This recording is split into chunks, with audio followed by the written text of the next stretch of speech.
read? Okay. Baruch atah Adonai Eloheinu melech haolam asher notan haTorah. Amen. Blessed are you, Lord God, King of the universe, who gives the Torah of truth and the good news of salvation to his people Israel and to all the peoples through his Son Yeshua the Messiah, our Lord. Amen. Amen. All right. So you guys were warned before I left. Together.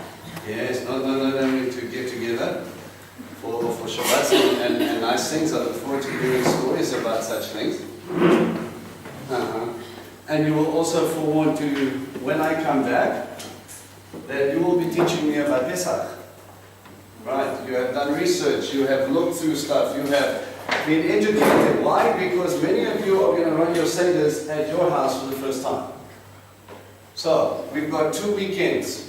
This weekend, next weekend, we're going to be sitting down, you're going to be breaking down Passover for me, so that when I look at you and I ask you why, you have an answer.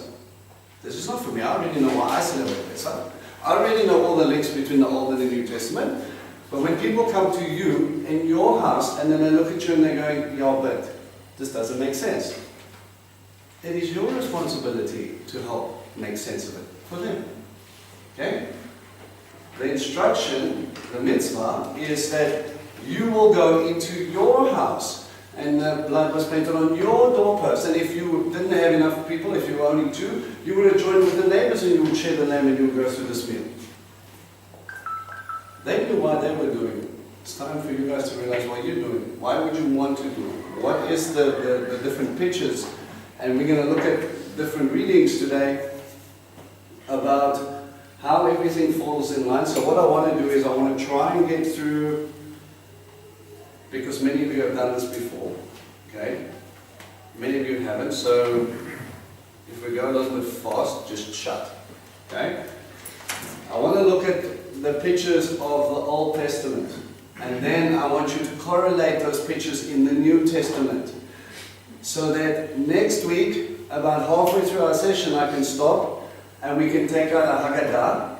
Now, a Haggadah is basically a book that is given us the Seder of the meal. The Seder means the order of. And we know that the Seder was, going back, slightly different things on our Seder plate today than what was in Yeshua's time, but there definitely was a Seder. And we can trace back, there was only 2 things added that we have on our table now that are different from what Yeshua celebrated. Okay? So for those of us who go, oh yes, but it's a tradition, and I'll say yes, but it was a tradition that God himself kept in play, and if it was good enough for him, it's good enough for me. Alright? For those who are in Messiah need to walk as he walked. Are you in Messiah? I'm going to test this. I want to see your halakha. Your halakha means your walk. I want to see what, not what you say, I want to see what you do. Okay? Remember, Hebraic thinking, it doesn't matter how much you tell me you want peace. You can say, I want peace all you like, but if you still keep a gun in your hand, I don't believe you. Same way if you tell me you're a Talmid, a disciple, and you don't do what he did, I don't believe you. We have to make a step, and you make a distinct choice. Okay? God did not stop, and he did not say, go and make what? He didn't say converts. Yes. Very nice. Nice prayer. He told you to go and make disciples. What is a disciple? Someone who follows. Someone who follows. What does that mean? Follow to become like. Right. To follow, to learn, to emulate him. Okay? Simple fact of the matter is, I don't just walk behind Dave because I want to be like Dave, and I walk behind him, and after 7 years of walking behind Dave, Dave goes, good job, now you know how to walk. You're like, you've seen the back of me for 7 years, but now go and train other people and they can follow you. Look at the scriptures. You're talking to Jewish men who grew up in a synagogue community studying Torah, and they look at the man and they go, teach us how to pray. Do you think for a second they did not know how to pray? And what they're saying is, Rabbi, how do you pray? Teach me how you pray. And what we call the Lord's Prayer is actually the disciples' prayer. This is the framework I want you to work off when you pray, is what he's saying. Rabbi, do you do the bracha? The blessing before you lift up the wine. We have scriptural evidence that he lifted up the cup and he said the bracha. What bracha was that? How do you bless God? Oh, he says this bracha. And we can go back and we can look at the historical context and we can look at the rabbis that were before him. They fall in line. This is what we know he did. So for us, it's about learning to understand, to put into practice. Okay? Is this making sense? So much more than just pitching up in a building, saying we have to learn, listen to someone else's walk and someone else's interpretation of what they feel is going on in their spiritual walk. I want you to learn from your rabbi, who just happens to be God. The word in flesh. Remember what Paul said? Follow me as I follow Christ. He says, I want to help you get to this perfect knowledge. I want to help you understand what he was talking about. I want to help you understand why he did certain things so that you can better emulate him. This isn't about me. It's not about Shaul. It's not about Peter. It's not about John. These are testimonies so that we know how Yeshua lived, what he said, and where he is today. That's the point of it. So, and we know that he celebrated Pesach. We know that he was Torah observant. We know all of these things that we can look at through Scripture. So what we're going to do is you're going to break it down for me. And you're going to help me understand from a person who comes out of this circle, and they're going to go, but isn't that a Jewish thing? So my first question to you, before I get it, I want to thank you for everybody that prayed for our trip. It was probably the least amount of beatings we've had for a very long time, this side and that side. So I want to say, Baruch Hashem, we had one or two little instances where he was just trying to ruffle our feathers, but everything was good. So I want to thank you. It was through your prayers that many people were touched and changed, if you have not noticed, in certain instances, but it was fantastic. Alright, so, random, weird, confused Jewish people. That's your button. Why are you celebrating Pesach? None of you are Jewish, right? Not one. So why are you celebrating Pesach? Brings us closer. Well, that's a good answer. Because I want to, because I choose to. God pulled out a mixed multitude and gave them.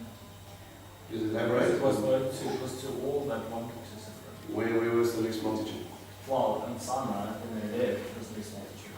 Oh, okay, so when they left Sinai, after he celebrated the great Exodus, the Pesach happened. There was a mixed multitude that left with the Hebrews, the house of Jacob, and they sat at Mount Sinai. And did God make a distinction between the Jewish people, the Hebrews, because the word Jewish wasn't there yet. Okay? Did he make a distinction between them and the mixed multitude that was with them? No. No. Okay? One law, one Torah, one nation. Okay? You see, in the biblical mindset, anybody who follows the God of Israel becomes Israel. Remember there was a little lady called Ruth. Okay? What did she do that was so special? How did she convert? She said so. She followed? Who did she follow? Naomi, right? Mother-in-law, right? And what did she say to Naomi? Your kindness. Your God will be my God. And your people my people. Your people will be my people. Conversion done. She became what we call, in the biblical context, a Hebrew. Now, what does the word Hebrew mean? Crossover. To cross over. Cross over from what? From everything you were to belonging to God. Who was the first Hebrew? Hey. Abraham. Yeah. Absolutely. He was Abram before, then he became Avraham after. He was a Mesopotamian man who had to leave his father's household, who was full of idols. And he followed this God he didn't really know. And as God does, come to a place in which I will show you. And we're like, tell me where we're going and then I'll leave. No. Walk with me a little bit, I've got something to show you. And he left the comfort of his civilized world. You know, we know in places like Ur and Haran, they had fireplaces that were as big as doorways. And it was cities, civilization, and he chose to become a tent dweller. Just so that he could walk with God. So, you make a choice. Do I really want to cross over? Do I really want to make the choice that I'm saying, look, I don't belong to anybody else? Should I let you know? I don't want to belong to anybody else. I want to belong to the God of Israel. And that by default makes you his people. So much distinction and distortion has happened over generations that even today we look at you and we go, oh yes, so you're a Christian, you're a believer. Oh, you're feeling wonderful. Baruch Hashem, you're saved. I love it. Where do you go to church? Oh, you're a Methodist.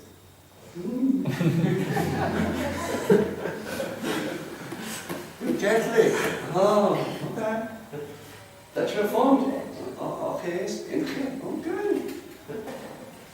And depending on who you're talking to, they generally try to distance themselves from you because you don't belong to their church. You know something? Everybody believes their church is the best church. And you need to come to our church because our pastor is. And I smile. Am I following your pastor or am I following God? That's a choice I have to make. Okay? Am I following Yeshua in flesh? Am I following the word? Or am I following man? And I will tell you now, I'm speaking about myself. No man is perfect. You will make like a good Berean and you will test everything that I say because I too make mistakes. No man or woman has to be lifted up to the point where you go, oh, that's the epitome of spiritual perfectness, because I promise you, when you get into their life, you will realize that they also have things that they're not so proud of. They also have pasts that they're not so proud of. God is still busy dealing with certain things in their life that are helping them grow. You want perfection? Follow me as I follow Christ. Look to Him. Learn from Him. Everybody else is an intermediary to help you get better understanding for you to better follow what God has said. Make like good Hebrews. Make good is good. Make like a good Hebrew and cross over. Okay? Everybody has to make a choice. You either decide, and remember, Yeshua time and time again said, come and follow me. Lech achorai, he says. Come and walk with me so that I can train you to be like me, is what he's saying. And some people stopped and said,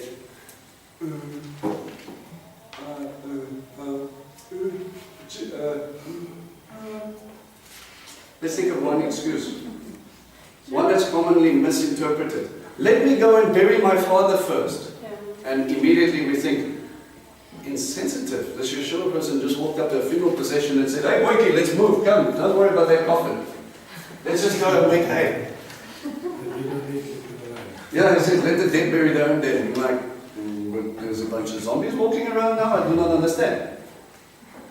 He says, no, let me stay here with my dad until he dies, maybe 20 years from now, and when I'm my own man, I will follow you, is what he was saying. Really? You don't want to come and you don't want to learn to be like me? You just want to hang back and maybe if one day, I'm too young now. How many times? I mean, Peter himself, God probably called him around 3 times. Every time he found him fishing. Come, follow me. And when you look later, where do you find Peter? He's busy fishing. Come and follow me. And you hear about him later, you're busy fishing. You have a choice to make. Every single one of us. You either want to be like your rabbi, and you want to follow after him, or you're going to give him an excuse. You're not even an excuse. You're giving him an No, but excuse. we are following, you know what I'm saying, but what I'm trying to explain to you is when some people look down on you and then they say, oh, you're the type of person that just walks with the Bible under your arm. So yes, Baruch Hashem. Jeez. Baruch Hashem. That really makes me laugh. Yeah. That's a horrible thing to have the word, which is Yeshua, next to me all day, every day. Shema Yisrael. But they look at you, they're trying to look at your bad points and put you off. Man justifies why he shouldn't by trying to break you down. What I'm telling you is you have to make a choice. I'm not saying you're perfect. I'm not saying that we're going to go through this and we're going to be absolutely floating around with halos on our necks. We're a big mess. Baruch Hashem, he chose us anyway. What blows my mind is that he stops down and he looks in all of history and he doesn't take the great theologians of the time. Listen to me. He chose fishermen who weren't good enough to become rabbis already. If they were good enough by the world standard to become rabbis, they would have been trained up to be rabbis. But because they didn't even make it to high school level training, Bet Midrash, go be godly and help your community. Help your family become a fisherman. Become a builder. Become this, become that. But you don't have what it takes to be a rabbi. And Yeshua comes up and he looks at you and he goes, Lecha Farai. I'm going to train you enough, and we know this by the power of the Holy Spirit, the Ruach HaKodesh, and Him working in us to change us from the inside out. One day, when He's finished with us, we will be like Him. If we get this right, when I talk, you should hear Yeshua. When you see my compassion, you should see Him. There are certain things about me that should remind you of who trained me. If we get that right. And by doing this, when I meet someone outside, they get an inkling of God. Maybe for the first time in their life, that's tangible and real. If I do it, I've had the privilege of seeing people's eyes almost jump out of their heads over a simple thing as a Pesach Seder, to the point where they literally have to stop themselves crying. I'm talking about big grown boykies. They have to stop themselves from crying because this thing that I've just been taught, which has been in Scripture the entire time, I never really understood. And now, coming from the other side, all of a sudden trying to stop tears and saying, what's those funny tassel things? And I said, see? Yeah. What are they? What do you mean? So you explain to them what they represent. The 4 letters, the Yud He Vav He, the 4 spaces, the 5 months of Torah, the fact that I am a blue thread that represents that I am a royal priesthood, that I belong to God, as in accordance with what it says in Torah and New Testament. I want one. Easy, Tiger. Just calm down. Let this stuff soak in first so that you understand the fullness. But God touched their heart, not their mind. So much, unfortunately, in our society, so many people are getting head knowledge and not enough heart knowledge. That they become very clever about Scripture up here, but they have nothing over here. Okay? Before, I call it so much information that it swells your head. You're a fathead, nothing more. I say it out of love, but you're a fathead. If it doesn't come down to here so that you don't experience it, I start to see the fullness of what Paul was talking about in Corinthians.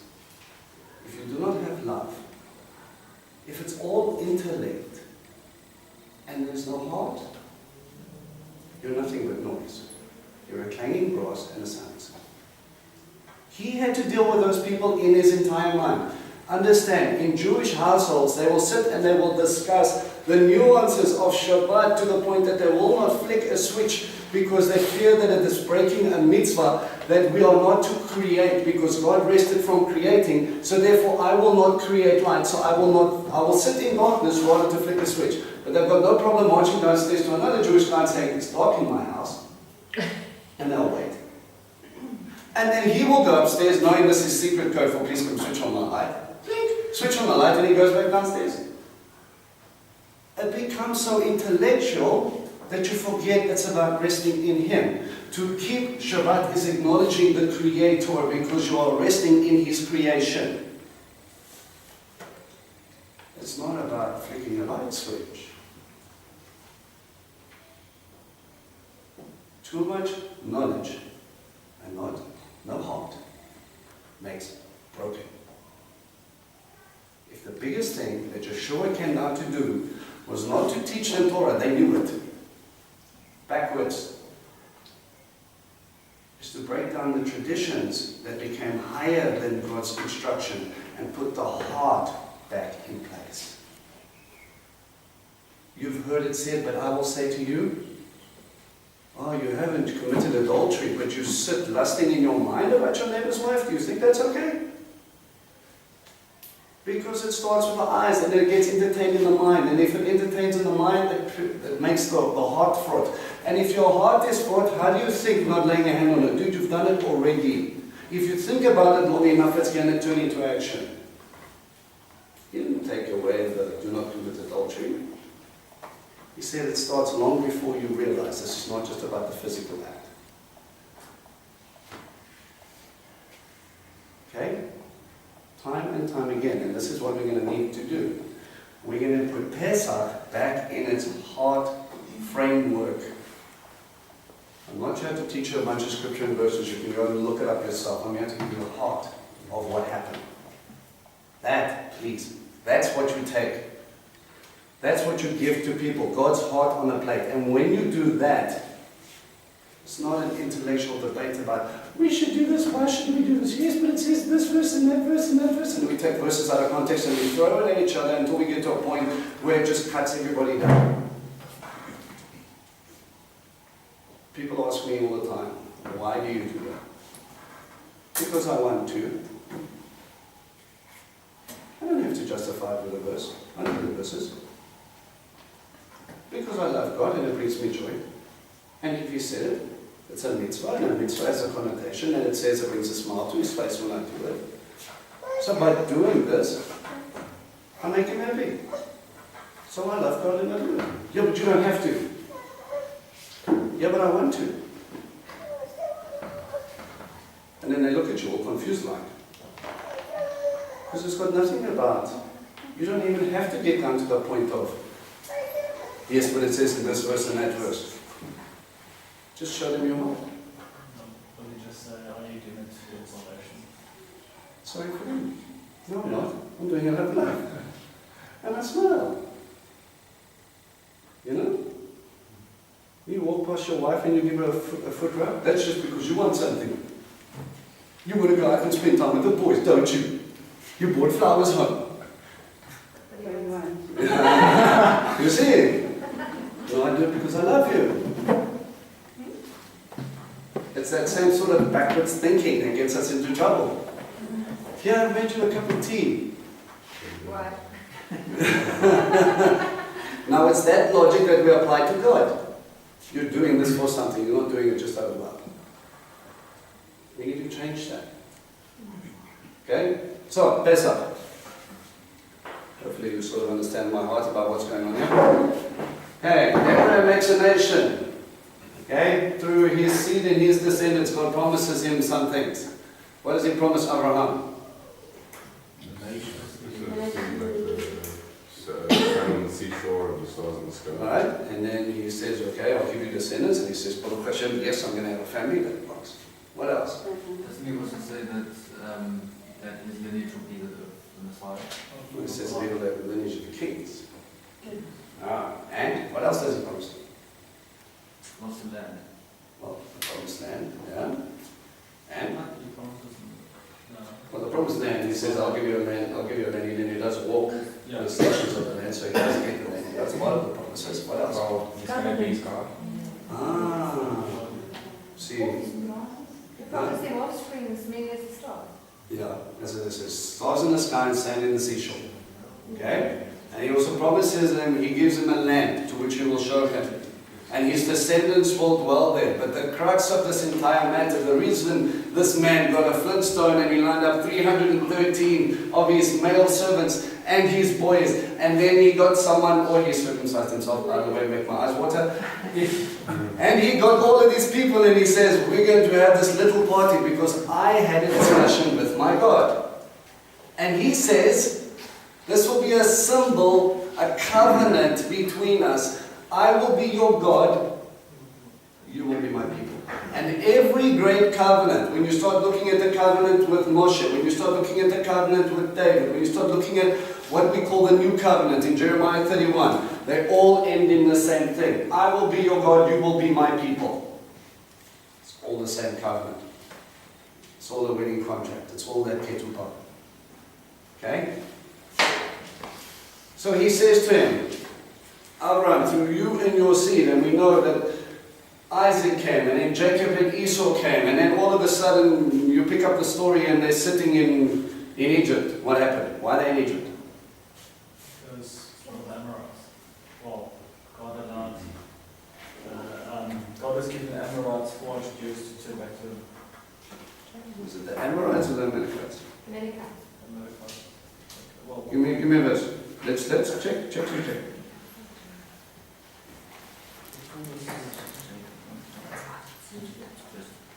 Giving you guys a heads up, it's in Genesis.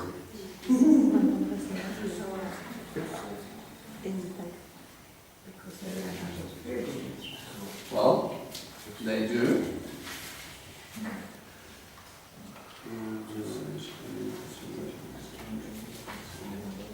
Mine says the Emori. Okay? Basically, like Auntie Bob's also pointed out, okay? But before we get there, he says, as he makes the covenant in Genesis chapter 15, you can read from 12. Okay? He sets this covenant on him and says, as the sun was about to set, a deep sleep fell on Abraham. Horror and a great darkness came over him. Okay, remember, he's entering into a covenant. What happened just before this? Right, he took a cow and a lamb and a bird, and he literally cut it from tail to snout. And he puts it on two slopes, okay, so that the blood runs down into the middle. In Hebrew, to cut a covenant is the expression. You don't write a covenant, you cut it. So, the blood falls down into this nice big walkway. And he was chasing away the birds of prey, and he was sitting there waiting, and then all of a sudden he started to panic. The covenant goes like this. I promise you something, you promise me something. If we break, or our descendants break this covenant between us, you become like the animals. You literally walk through the blood, and the person you promised to walks through the blood after you. So that your halakha may be pure. If you break this, may we become like the animals that are sitting on the side. God pops up to him and says, be perfect, like I am perfect. Be holy, for I am holy. Then you stand before me, all of a sudden Abraham goes, I'm not perfect, how am I going to do this? Do you understand seriousness? Okay? A deep sleep fell on Abraham, horror and great darkness came upon him. Adonai said to Abraham, know this for certain, your descendants will be foreigners in a land not theirs. They will be slaves and held in oppression for 400 years, but I also will also judge that nation. And that makes them slaves. Afterwards, they will leave with many possessions. As for you, you will join your ancestors in peace and be buried in a good old age. Only in the fourth generation will your descendants come back here, because only then will the Emori be ripe for punishment. English translation will say, the wickedness of the Amorites or the Amalekites, I think it's probably the Amorites. Wickedness of the Amorites has not yet come to pass. God gives the Amorites 400 years to get their act together. mercy, grace. 400 years to stop doing what they're doing. Sadly, we know the story. They didn't stop. Joshua had to come in and cleanse the land because of all the horrible things that were going on. Yeah. Just going back to the covenant, we cut the covenant that explained why it wasn't on parchment. Like you cut it into that stuff. Yes, it was cut into or sealed in your flesh. That's why circumcision, it was cut into you, and it would be a reminder of the promise that God has done. The circumcision was a symbol of the promise that was cut. Make sense? Also, Paul was taught that things in Hebrews about there's no covenant without blood. Yeah, without the shedding of blood. Right? Something has to be cut so that it happens. Okay? So, we know that all of a sudden, Abraham already, God says, your kids will be sitting in a foreign nation. We know that's Mitzrayim. What does Mitzrayim mean? Bondage. Bondage. Literally, the house of bondage is what Egypt's name is. Okay? In the house of bondage, we know that that's where they went down because, like what Barbara said, there wasn't enough food. Remember, Joseph was lifted up, okay, after being beaten down a couple of steps because he was a little bit arrogant. Brought up to the right hand of Pharaoh, and he gave grain to not only his people, but also to the world. It was a Yeshua type, a foreshadow of who Yeshua was going to be. Okay, you guys know what I mean when I say like a shadow of? Okay? So, a man lifted to the right hand of the most powerful person at that time, and he brings forth bread of life. Okay? Let me elaborate more on that. Okay? So they go down and they're there, and then there's a new Pharaoh who doesn't know Joseph, and he says these people are too big and too scary, there's too much, they can overthrow us like that. Let's kind of bring them down a peg or two so that we can stop them from overthrowing or destroying Egypt. I find that funny because by Pharaoh actually holding on, that fear was realized. Sometimes what we fear most by trying to prevent that fear is what destroys us. If Pharaoh just let them go and never tried to enslave them, he would have received blessing upon blessing because he was good to God's people. But instead, he started bringing in, they started going back hectically to their pagan gods, and they were worshipping them, and they put the Hebrews underneath an iron fist, in a sense, or holding them underneath the thumb, and they were going to go, all right, now this is us, and then 400 years passes. 400 years. Remember the stories of Avraham, Yitzhak, and Yaakov. How many generations ago? You can hear the old men talking around the fire and people going, we've heard this story before. Fairy tales and myths, where Abraham met with God. No, but it's true. Where's your evidence? We're sitting here in bondage. No, but God promised. No, I think we will stick to the gods of the Egyptians because obviously they're more powerful than the God of Abraham. He can't overthrow the Egyptian gods. So we're stuck here forever.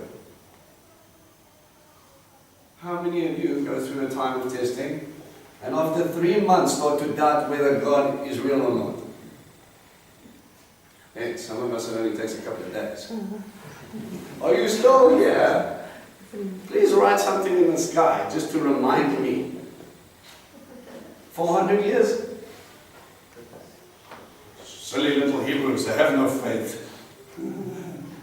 That's us. On a good day. 14 generations. If you were on 70 years. 14 generations until they went down, yeah? Sorry, where's the scripture of that covenant with Abraham?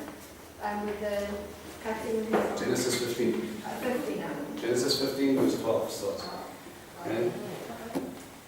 So after 400 years of bondage, they kind of started to lose hope. And then we have this little by story in the midst of it. It's this little kid called Moshe who pops up, right? Ah, Moshe, he was beautiful in the sight, and I will give you a very bad rabbinic interpretation. Some rabbis are led to believe that because he was beautiful in the sight of his mother, that he was born circumcised. Okay? Thus he was dedicated even by birth. I disagree with that wholeheartedly because that takes away the choice from his father. Okay? And it's then his job to make sure on the 8th day that he would be circumcised. Okay? Number one. Funnily enough, there is actually a medical condition that allows, well, that babies have come out circumcised. Okay? So this is not a foreign idea. They can actually prove this medically. It has happened before. Okay? My interpretation? I disagree. Okay? It doesn't say that he came out and the phallus of his foreskin was already removed. Thus he was circumcised by God. It doesn't say that anywhere in Scripture. It is someone's idea. Okay? So, this beautiful child, we know the story. Mommy goes, well, Egypt wants to destroy anything, so he says, kill all, he gets the midwives to agree to kill the Hebrew babies. You know the story, yes? Yes. And they were like, no, we fear God more than we fear Pharaoh. So there is still hope. And then he says, why are these kids, they keep on populating, and even when I'm trying to work them to death, they just keep on growing. What's going on? Oh no, they're not like the Egyptian women. By the time we get there, the kids are already out. We can't do anything. They know they're alive. Oh, okay. Carry on. Story goes past Pharaoh, believes this little sneakiness, and God attributes to this wonderful woman that their story is continually remembered because of their obedience and their faithfulness to God. Okay? Eventually, we can't hide baby Moshe anymore. He's starting to run around now. So we think, okay, Lord, what are we going to do? So she makes a little ark. We call it a basket. And she paints tar on the bottom, just like Noah. And she says, oh wow, you've kept him alive this far. You know? Remember what I said about the painting on the ark, what was it called? Comes from the same root word of something. Covering. Okay? As in like your offering will cover you and it will bring you life. That's the word to paint bitumen on in our translation. Okay? She did the same thing. And obviously, first time now crocodiles eat it, it doesn't get drowned. Pitches up on the doorstep of some royalty. Who? Yeah, right, Pharaoh's daughter, and then she comes in and she goes, oh, this must be one of the Hebrews' children. Normally a good indication that it's a boy and it's been circumcised. Number one. Number two, generally not a lot of babies are being floated down the river. Okay?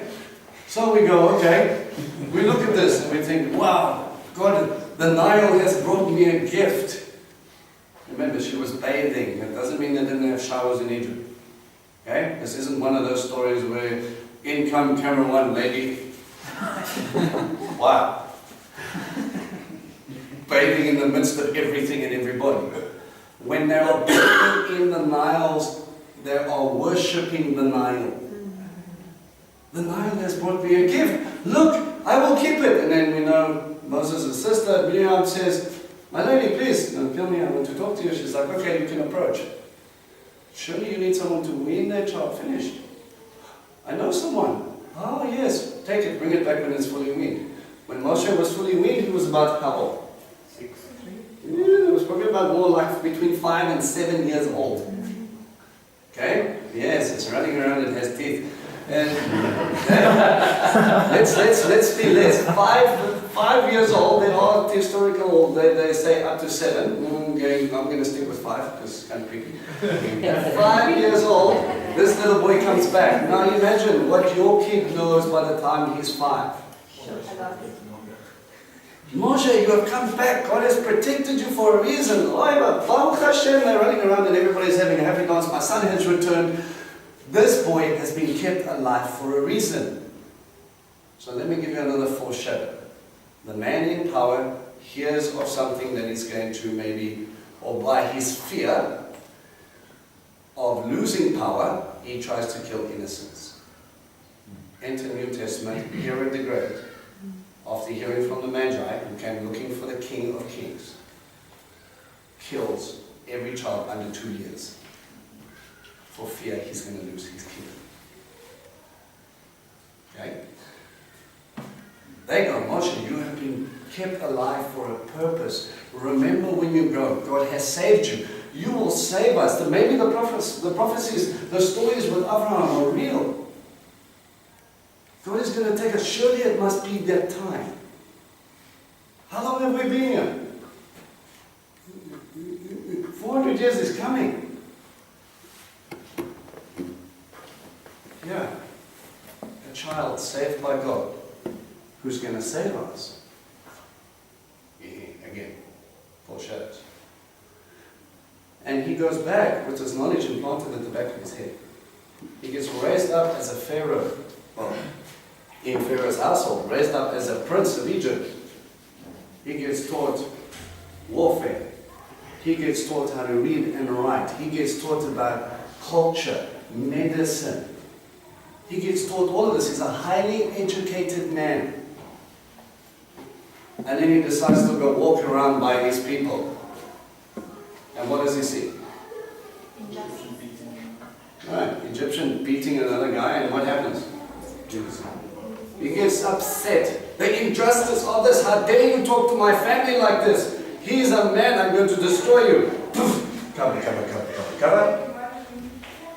I'm saving my people, just like Mommy said. You see, when Moses thought he could do it by himself, he actually created the circumstances for him to get brought down a peg or two. And all of a sudden, you know the story, Pharaoh finds out, he runs for his life, and he ends up in La La Land. Where was it? In the desert. With who? Steve. Steve. Who? Yeah, well, it was a Midianite section. There was a guy, he met some person by the coffee shop. Well, was it a guy? Was it a girl? Maybe he was just walking his camel. He was helping the daughters because they could not do what? They could not water their flock. Why? Right? The other shepherds were chasing him away, and then he came in and he said, "Oi, injustice, naughty, naughty." And then, being so excited and wanting to, impress this beautiful girl, it says he picks up the stone that was covering the well by himself. Now remember, they only waited until sunset, and when all the shepherds came back, so they had enough guys to pick up the stone, walk it 3 steps, so they could put a bucket down. Not Moshe. And then, whoa, this boy is strong. And then all of a sudden, they go off and they tell him, he tells Dad, you won't believe what we saw. He comes back, they say, no, what for someone? Look, Middle Eastern hospitality. Even in the Bedouin tribes, the nomadic tribes today, they have a wonderful rule. You can come in, they will feed you, they will sing with you, they will dance with you, but by the 3rd day they throw you out. You've overstayed your welcome. They will treat you like family until the 3rd day. Okay? So good hospitality, and then eventually, you know the story, he gets married to Zipporah. They go through the wilderness, and he all of a sudden goes from prince to shepherd. And he learns the wilderness, and he knows how difficult it is to survive there. And he all of a sudden starts to go through the places in which he will bring a nation out to. God teaches him a heart for sheep. A good shepherd does what? How does he look after his flock? Well, he places himself in the gates of his pen. Okay, right. So he will be the protective barrier. Okay, what we have is a nice wooden brick wall around here. Okay, nice rectangle or square, and then we have a little opening. Then he would sit down here once all of his flock is in there, and he is the gate. Wolf, lion, bear. I lay down my life for my flock. If they're going to take one of them, they've got to come through me first. Understand you surely. My flock know my voice. Okay? Anybody who does come through the gate belongs to me. Anyone comes out overall is a thief. Okay? He cleans his sheep. Stick your fingers in the ears, get all the good stuff. Up the nose, clean them out. And all that gunk in their eyes, Sheep are kind of nasty, if you notice. And that's his job, but he does it out of love. What else does he do? Sings them to sleep. He lulls them. They're very skittish animals. So shepherds have got a lot of time on their hands. So they get a flute or something, they just learn to play really well, because for the next 2 hours, you've got nothing to do, just sit there and look after your flock. So you will learn to play and thus sing to them and calm them down until they fall asleep. What else does a shepherd do? Feeds them. How does a shepherd feed his flock? Ah, Well, the little tucks. a little bit, right. Okay? He leads his flock. Sheep are like this. Nom, nom, nom, nom, nom, nom, nom, nom, nom, nom, nom, nom, nom. They don't look up and go, where's the shepherd at? So he taps on the rocks and he goes, boy, boy, and he starts whistling and he claps and he hits the rocks on the side so they know and they follow his voice. Because with him, they have associated food and water. If I stick close to that funny man who walks in front of us, I will live. Every now and again you get a stubborn one that thinks he's going to do it by himself. And then they run off and go do their own thing. And that's when David comes in with a nice psalm and he goes, my rod and my staff, they comfort me. And we think, oh, you must pet him with the thing. The one word is one for the little hook staff, like the little bo peep. Get away from the cliff. So you're sitting there walking towards the thing and all of a sudden you get yanked off to the side. The other one is more for the beating. How many of you have had that newspaper roll come down on your nose? I have. Don't do that. Oh, I'm going to get back in line. Okay? That's what he was talking about. If he doesn't do that, you could fall off a cliff. You could stand in a wadi and there could be a flash flood and you get washed away. Okay? He leads me to still waters. Rushing water, sometimes the sheep, they get so full of wool, when they bend down to drink, the wool is actually soaking up water while they're drinking and they drown. It gets so heavy they can't lift their heads. Because the water keeps on splashing up. And the shepherds are like, boy, come here and take it to a nice quiet pool so that doesn't happen because, you know, I've kind of invested a lot of myself in you already. Oh, my sheep, says God. That's us. You don't know what's coming around the corner. You don't know where you're going to get the next mouthful of food. You don't know what lion or bear is going to come. You don't know when it's going to be flash flood time at all. That's not your job. It's his job. So if you listen to him and he says, shut up, sit down. I don't want to. I want to run and spring and go off over there. Well, you're going to get eaten if you do. So he will make you sit down.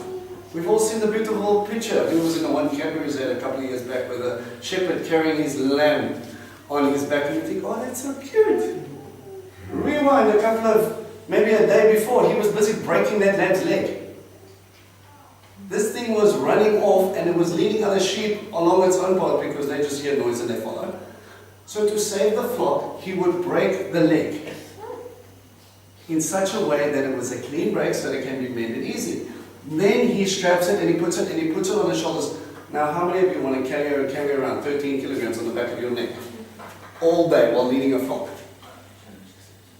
Done deal. Okay? And then you pick up the little tufts and you feed him. And he associates you with food. And you put him down to still waters and he understands. Oh, you give me water too. And eventually when that leg heals, that lamb is right here by the shepherd. Because with you, I will get all that I need. Okay? Sometimes we become so wayward that he literally has to remove some of your physical strength.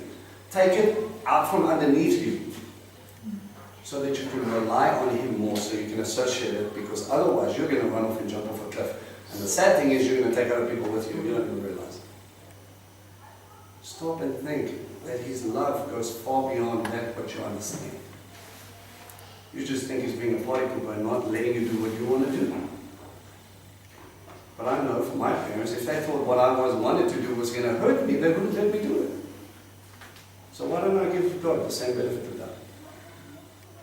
I sit down and I look at him and I go, obviously what I was doing right now or what I wanted to do was not good enough. How many times has he saved our lives without us even realizing? Why do we have to be at the edge of a cliff before we realize that? If you just listen to him, you would be nowhere near the cliff. Anybody want to let their kid get to the edge of a cliff before you yank them back? Or do you start warning them 200 meters down the line, saying, don't go near there? And if they take 3 steps past that barrier that you put them, you beat their backsides because you are so scared that they even go 150 meters near that cliff. God doesn't love me. He's obviously not with me anymore. You've got to start thinking about what it is to be a shepherd. Because one day, you are going to help shepherd his flock. Under shepherds drive the ones at the back. And they're normally, well, 2 little children, normally about 7 or 8 years old. And for the stragglers, they just big